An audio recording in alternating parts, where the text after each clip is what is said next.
Hey everybody, happy Monday out there. Thanks for joining us here on Northern Life. Everybody fat and happy. You got our waistbands expanded here and ready to take on the first week of December here, Ryan. I love it. Love the holiday weekend. You know what was a big wake-up call too was all that snow we got back on Tuesday night into Wednesday. Yeah. Holy cow. Hung around with the cold temperatures. Still a very white Thanksgiving and likely going to be a white Christmas coming up as well. So bring it on, I'd say. Oh man, the power went out at our apartment too back on Wednesday morning, and man, we got the electric heating too. So hopefully everybody out there is safe and okay, because that was quite the start. Oh my gosh, so windy, so much snow. I'm all cleared out now. Are you? You don't have to shovel or anything, do you? Or no, but got to get the car out of the parking lot, and my door I swear, it almost flung off with the wind down here in Canal Park back on a Wednesday. I opened the door and I go, oh, okay, it was nice seeing you, door. It almost took off. There was like a 61 mile per hour wind gust, which is just nuts for a non-thunderstorm. I might have opened it right at that exact time. I think that might have been it. It didn't break any hinges or anything. No, but it was close. Good. It was close. It was flexing. Well, hey, we hope you all had a wonderful Thanksgiving weekend, and along with us humans, some homeless dogs and cats got a special Turkey Day feast of their own. So there are shelter animals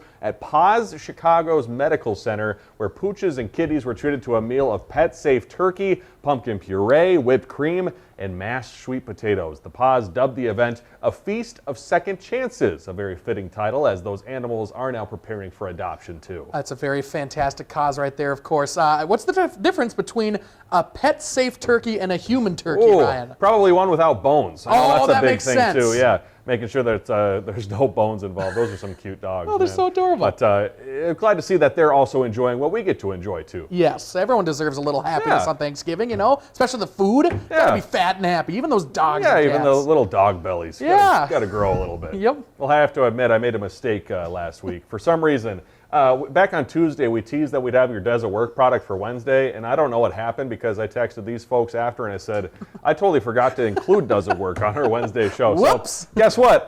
Hopefully it's going to be a 2 Does It Work product week for you. So today we'll have that, including a positive end to a sad story coming up later on, and also an explainer as to why Labubus are so popular ahead of Christmas. I'm sure kids out there are begging their parents, hey, I need that $50 Labubu. That's insane how much it costs just for this little plush kind of doll sort of thing. So there we go. I don't know. Kids, good luck out there. The fear of missing out. Yeah, yep. Well, hey, it's fairly typical to see raccoons roaming around in rural and urban settings.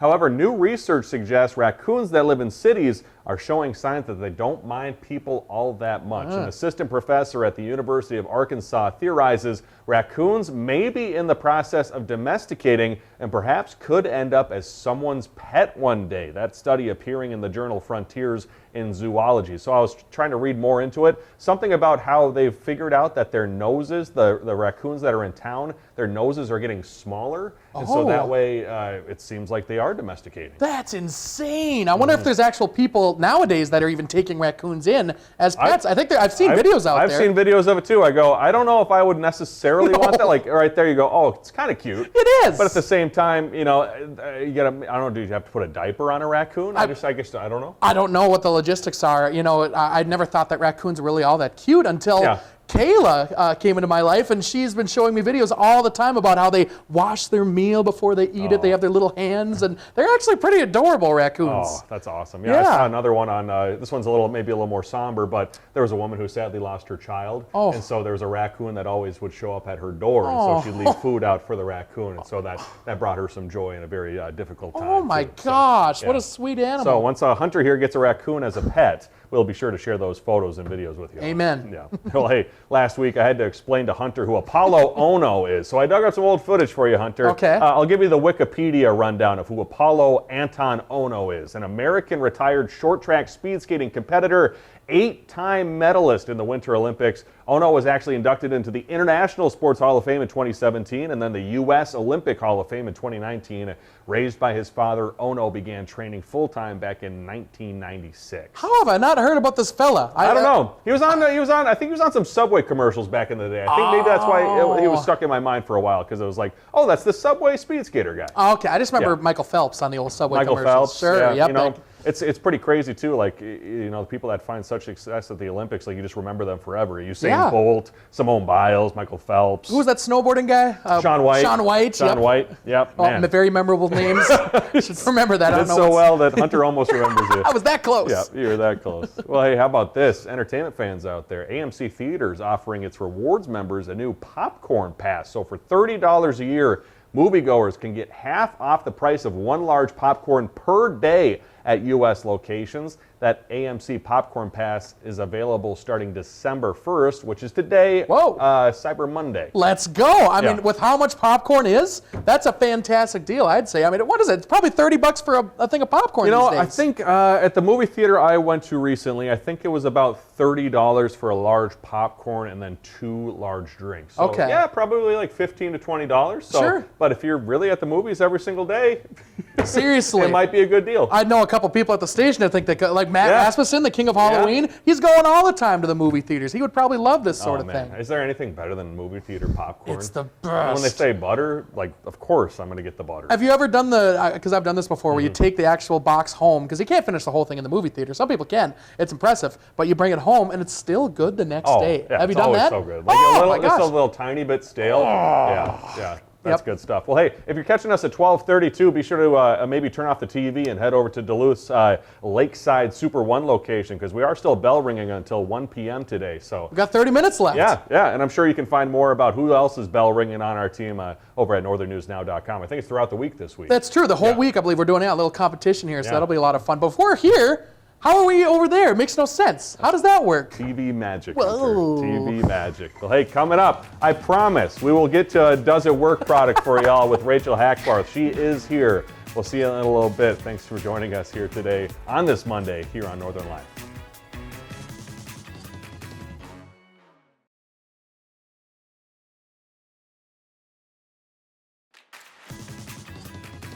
All right, let's get finally to our Does It Work product here. There are sunglasses that adapt to any lighting situation, and it's as easy as turning the lenses. Turn those lenses. Let's welcome back Rachel Hackbarth. Could this week's Does It Work product make spending time outdoors even more enjoyable for our tester, Kelly Perrier? These are some glasses that we found on TikTok. The makers claim you can adjust the tint and easily adapt to any lighting condition by turning the lenses. This particular brand costs a little more than $24 on Amazon. Oh, very stylish. Can see why you were attracted to them. If you don't like them, you can tell us. It's okay. Yeah, no, let's check them out. I feel like I've seen this shape in trendy other glasses. So they've got like a spring on the side, which it doesn't feel like it's affecting it. Kelly says comfortable so far, but do these lenses really get darker and lighter?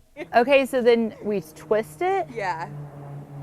Oh, yeah, it does work. Is it becoming lighter? It's becoming lighter, yeah. So I'm turning them to the outside and they're becoming lighter. There's still a bit of a sunglasses effect, but then if I turn it back, yeah, it definitely gets darker, but it's almost like an effect when I'm turning it is like when you're at the eye doctor. Oh, yeah. And they're turning the prescriptions, it's like the lenses are crossing each other. These are the adjustable lenses at their darkest setting, and here they are after a few twists.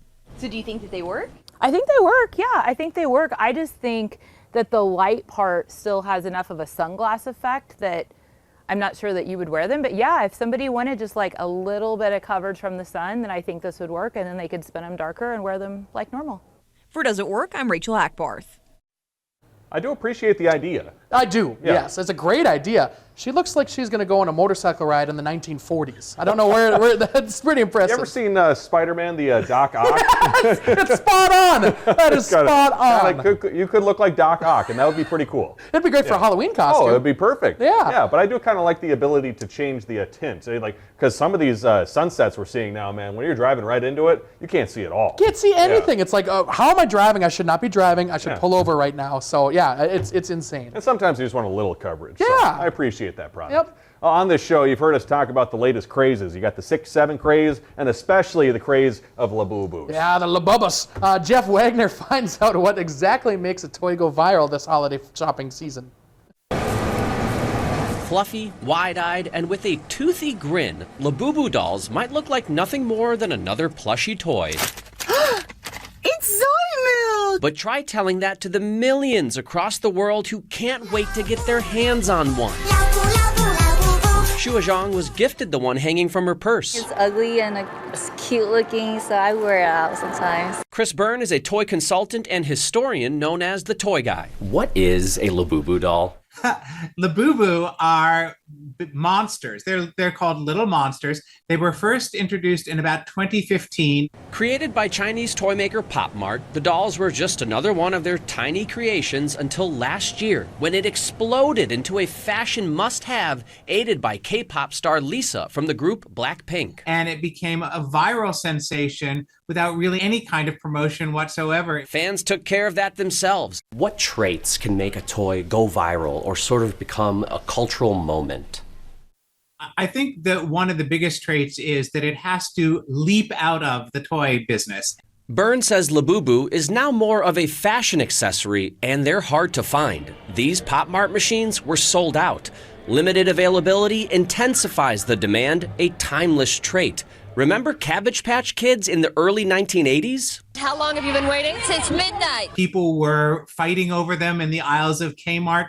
That became a news story. So then suddenly it became something that the culture was talking about. But there's no rhyme or reason to it. Something catches the imagination of the public, and people are off and running with it. Until the next hot toy comes along. Jeff Wagner, CBS News, Minneapolis. It reminds me of, what's the Arnold Schwarzenegger winter movie? Is that the Jingle All the Way? Oh, yeah. Okay. Yeah, where I forgot the name of the toy that he's looking for. I have no idea. Yeah. Dang it. Or what's the one on The Office? My horn can pierce the sky. The unicorn, Yeah, yes. yeah. Oh, my gosh. That's the Unigirl best. doll or whatever it is. Yes. But I don't know anybody in my life that personally has a Labubu, but I do know that they are very popular on social Remind media. us again how much they cost. I think they tend to cost, I could be wrong, $30 to $50, but then they're sold obviously on the second market because the people who are able to get them first then say, I have what you don't have. Yeah, So yeah. I'll give it to you for hundreds of dollars. Oh my gosh, Yeah. that's insane. I remember, was it the Weenie Babies or the Beanie Babies? The Beanie Babies back in our day that are still kind of the collectibles, you know. Those are, Yeah. I think there was one called Weenie, if I remember right. There was gotcha, a okay. wiener dog called Oh, Weenie. that'd be cute. Yeah, I still have a couple in Yeah, my Beanie my Babies collection. still big. Yeah. I think those go for a lot of money now too. I think they do. So save your Labubus out there, kids. Hey, overseas, British Prime Minister Keir Starmer got into a little trouble for doing the 6-7 trend with the kids. However, he had to apologize to a teacher after accidentally leading a chorus of the viral chant while visiting a primary school class. That is because apparently at that school, doing the 6-7 is banned. So he did apologize to that school teacher, and the teacher told him, you know, basically not to worry about it too much. But you can't be doing that, Mr. Starmer. They got the British people too doing it? You can't egg on the kids, you know? It's now gone overseas. It's overseas. It's overseas. What is happening to the world? Yeah. Labubus and 6-7. There you Coming go. up, The Grinch steals the Grinch, but what happens next will make your heart grow. We'll see you in a bit.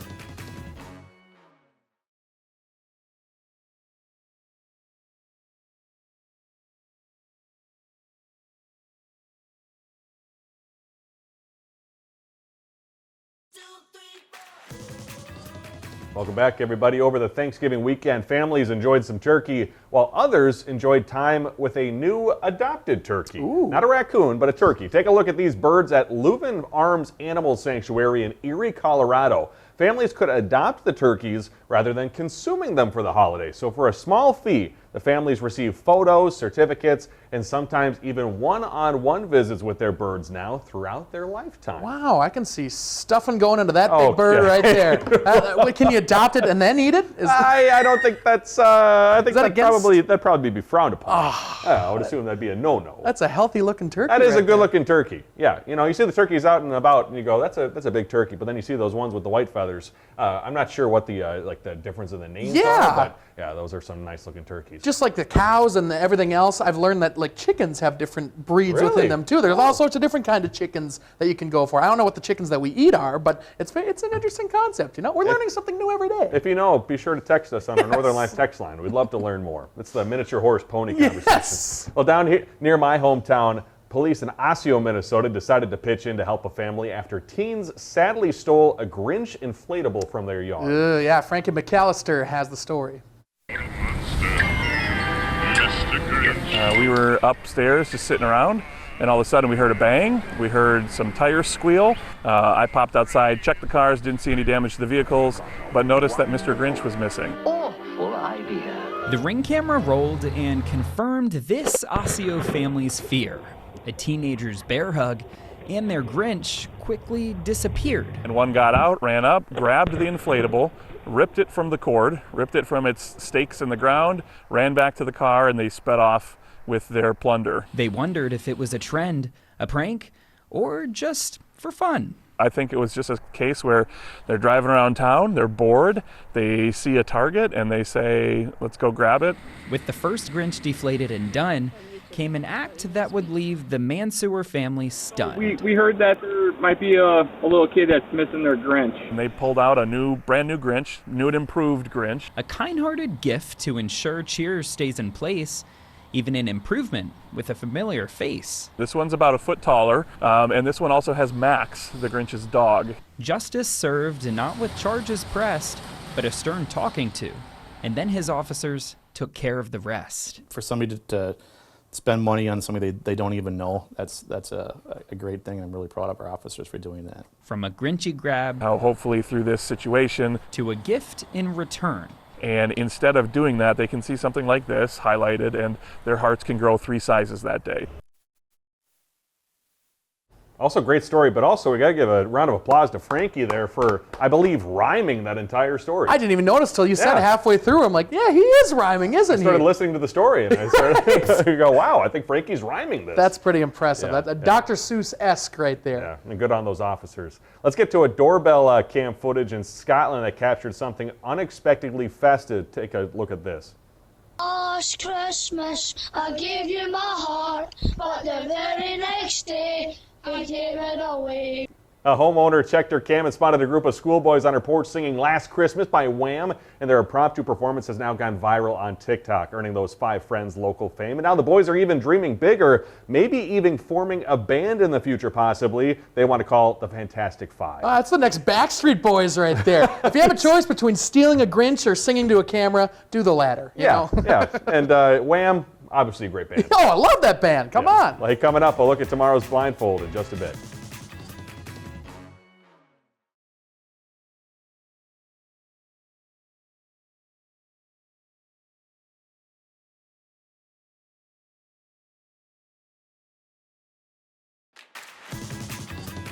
Coming up tomorrow on Northern Life, a moment a lot of us have been waiting for here. We're going to share the final part of our time at the Odd Shrine Center in Hermantown. Ryan is going to be completing his full transformation into a clown, getting his makeup and outfit on, and I believe you named yourself, if I remember right. It's been a couple weeks now. Yeah, we did come up with the name. We did some tricks. Yes. Also learned the ins and outs of what it takes to be a Shriner clown, so it was a whole lot of fun. So I'm excited to share that final part with y'all. Just the surprise was the best when you took off your mask and you see 4 clowns sitting in front of you. Yeah, that was something. So big thanks to them, too. They were all super nice. Yep. Well, with the holiday season upon us and Cyber Monday today, AI-powered robots are doing the work of Christmas elves, or at least helping Christmas elves, at this Amazon fulfillment center near Manchester, England, where a network of 2,000 AI robots are moving in every direction across the floor. Industry experts say the need for automation is only going to continue to grow as the volume of e-commerce gets larger and larger. I gotta say I'm impressed with that. How do they not run into each other and know where they're going? AI is pretty incredible sometimes, but at the same time, it's not taking over anytime soon. Yeah. Do those robots know anything about 6'7" or No. Labubu's, though? Any one of them even own a raccoon? Do they know how to sing Wham? No, they know nothing. What are they doing? Humans are here to stay. Yes, and we love you humans. We'll see you tomorrow. Have a good Monday. Find some time to throw a line or just head outside to unwind. That's the life in the great North Woods. Hike or bike, whatever you like. Get out in the day, enjoy the night. Yeah, we got the life in the great North Woods. Yeah, we got the life in the great North Woods. Yeah, this is Northern Life.